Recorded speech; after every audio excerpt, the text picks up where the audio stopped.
Force versus violence. We need to understand that these concepts are complete opposites of each other. They are not the same. The terms should never be used interchangeably with each other, because not only are they not even remotely similar, they're direct, diametrically opposed opposites. Let's look at the difference. They're often spoken about as if they're the same, and they're used interchangeably, when in fact they are actually diametrically opposed to each other. Force, the definition of force, is the capacity to do work or cause physical change in the physical world. Okay? For any change to be created in the physical world in any capacity, force must be used and applied. There's nothing you can do that doesn't require force if you're going to make a change happen in the physical. Okay? So, to set up this equipment, force was required. We had to lift it, we had to set it up, we had to plug in the cables. Force is required to do all those things. It's the capacity to perform physical activity, physical work. Okay? Force is actually action which is in harmony with morality and natural law, because the taking of it, the usage of it, doesn't violate rights of other people. So as soon as you're stepping over the line into coercive usage of force, that becomes violence. The initiation of force for coercive reasons, for coercive applications, becomes violence. That's what makes it violence. Force itself is not violence. As such, force is action which one always possesses the natural right to take, and this includes the defense, the physical defense of someone's person, their body, against the act of violence. Force may be applied in that situation. When you are accosted with violence, you do reserve the right to use physical force defensively against such an assault. Violence, on the other hand, and this is the key to keep in mind with violence, it is the immoral initiation of physical power to coerce, compel, or restrain unrightfully. No one has the right to ever enact violence, because violence is always starting it. Initiation, that's the key word there. It's the immoral, the unrightful initiation. So, teachers in schools will, if there's a skirmish that happens between a couple of male students one day, they'll say, it doesn't matter who started it. All that matters is who started it. All that matters is who started it. All that matters. Because the person who actually conducted violence is the person who struck first. They initiated the immoral use of physical behavior, of physical force, physical power to coerce, compel, or restrain. Therefore, when the person beats back that physical assault with force, they have not committed an additional wrongdoing. Okay? It's difficult for many people to understand who are in right brain imbalance. They don't want to acknowledge that you maintain the natural right to use force when you are accosted with violent behavior. If someone just came up to me on the street and started swinging, okay, because they want something I have, or just because they don't like the look of me for whatever reason, they don't have the right to do that. If I replied by beating back their attack with sufficient force to put that action down, how many wrongdoings would have been committed? One. Correct. One. Not two. One. Because I maintain the right to defend myself with physical power, with physical force when necessary, when violence, meaning someone else started the immoral behavior. That's what matters, the initiation. Who started it is all that matters. All that matters. And again, it's a very difficult thing for the ego to comprehend. The ego doesn't want to hear that. It's been conditioned so long that responding with force is also violence. We are verbally and mentally equating these two things, and when in fact they are actual complete opposites.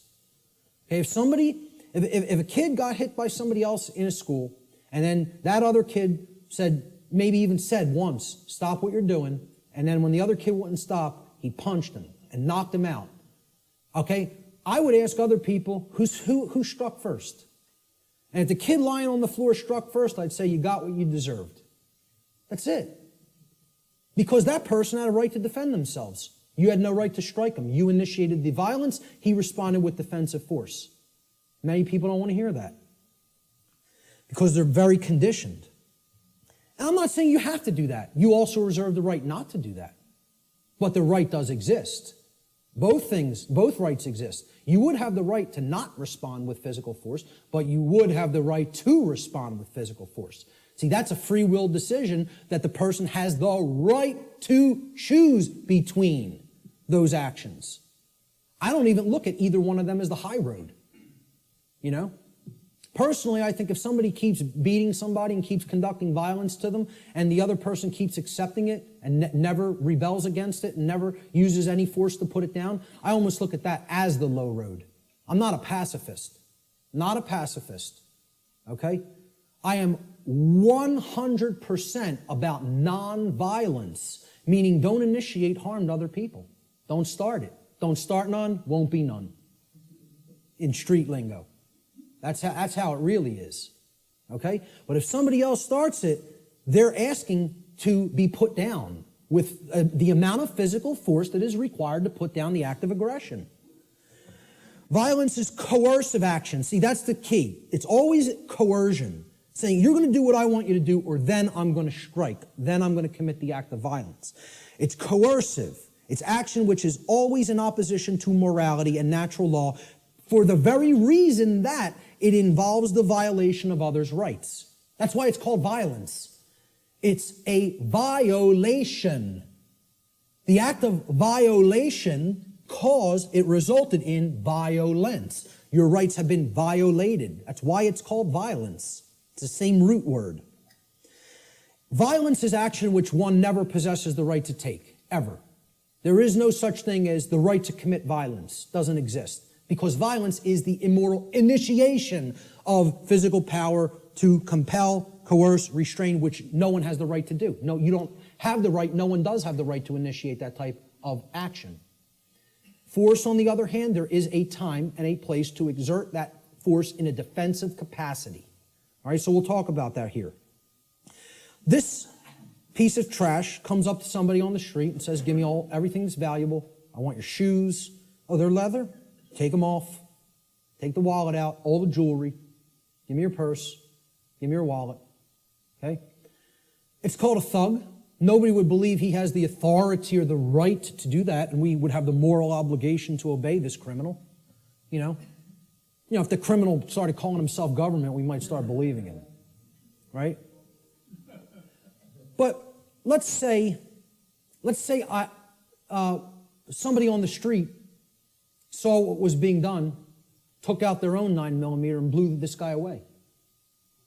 How many acts of violence were committed? One. They would look at it like that. But what I understand. But again, that's somebody saying, I prefer not to see it that way. Well, again, perception and reality do not really align in many cases. They're not the same.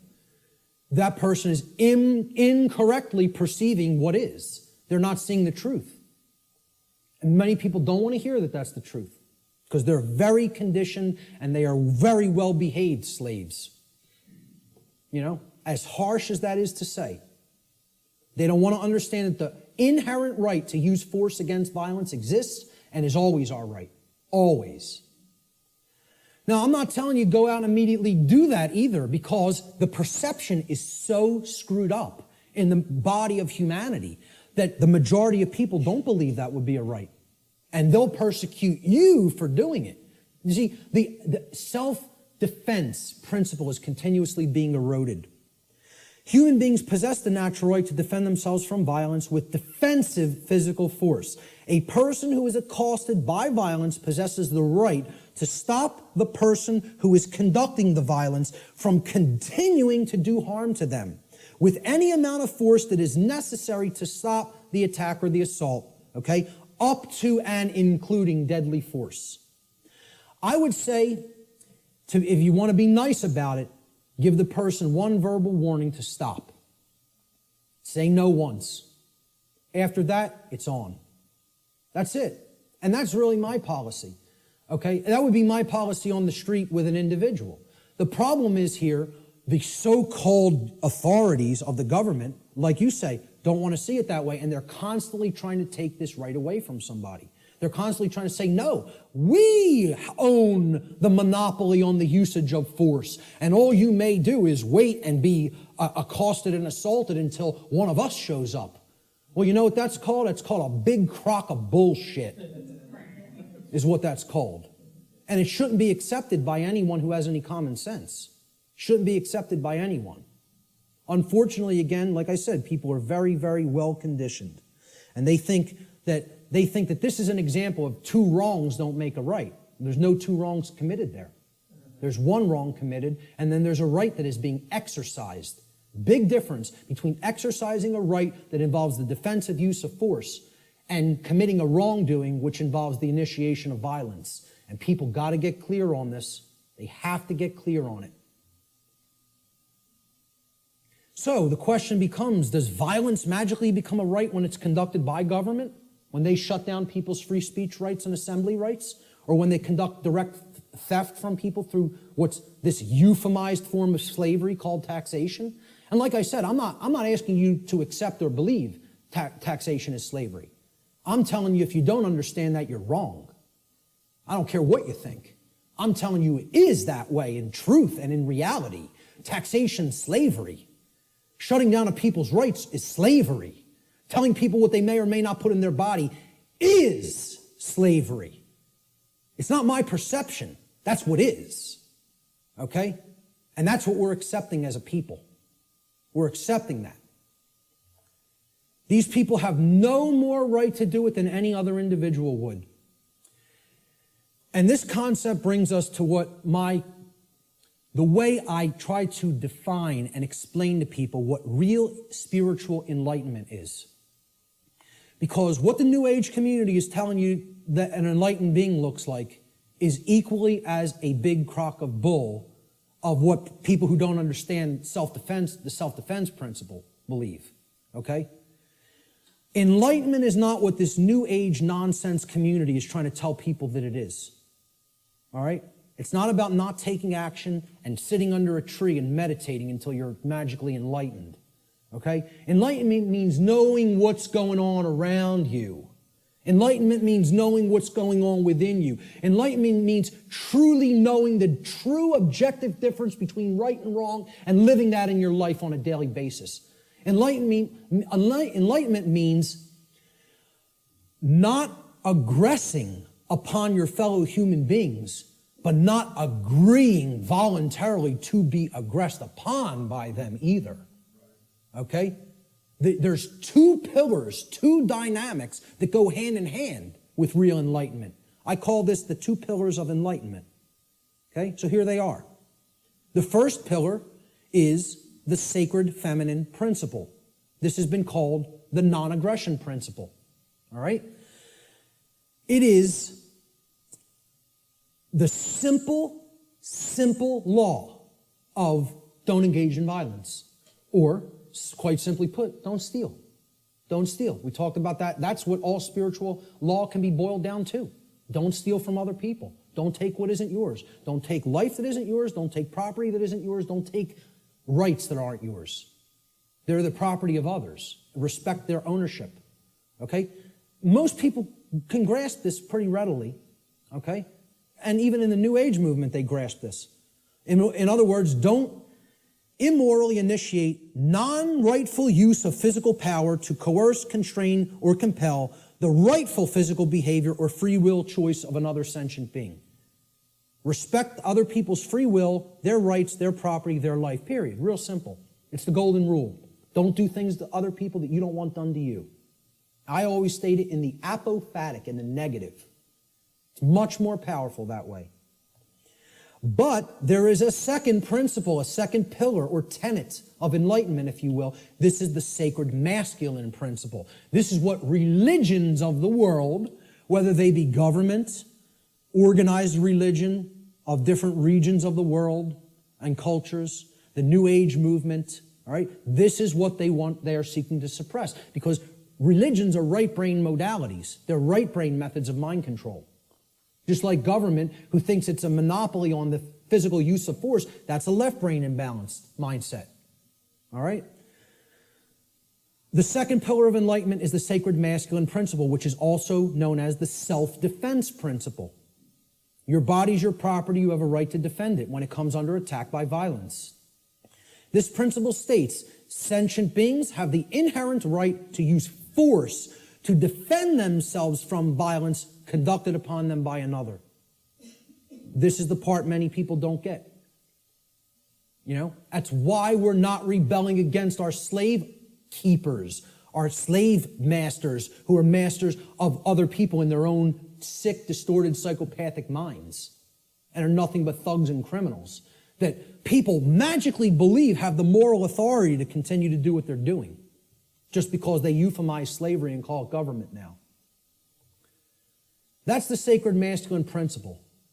There is no such thing as an enlightened being that doesn't fully grasp both of these principles anywhere. Never has been. There's no such thing as half measures. You got to get them fully, both, or you're not there. And that's the problem. We're not all the way there. If people were already there, they wouldn't be tolerating what we're putting up with. More aggression against people's rights is being conducted in this country than when the founders of this nation actually separated from England. And they would have been horrified. I tell people, look, not to get nasty, but I tell people, if the founders of this country could magically come back to life somehow and see what's going on in this country, they'd take a piss on people. That's what they would do. That's how much disrespect they would have for what we're putting up with. You know? Again, just to say it the way it really is. That's what they would want to do to us. Because they would tell us, we warn you about all this. We warn you about it all. And you know what you did? You ignored it. Ignored it. So what did all those people who died in that revolution die for?